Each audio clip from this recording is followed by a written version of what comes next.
So we now have five who voted for Donalds. That means that on this roll call, at least McCarthy will not, most likely will not get the Speaker's gavel. Garrett Haake, let's also catch up on a couple of people who have moved into what would be the Speaker's office. Roy Donalds and Perry, Scott Perry. Do we know anything about what's up?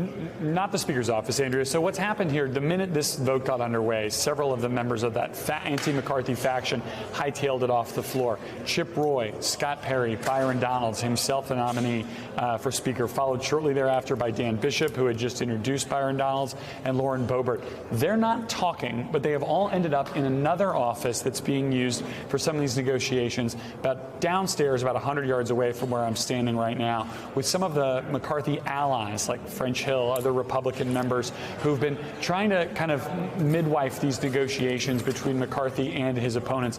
And I think it's noteworthy that for the first time in as many days as we've been covering this, none of those folks were talking. They were very tight-lipped on the way out. A lot of no comments, a lot of we're just going to keep talking.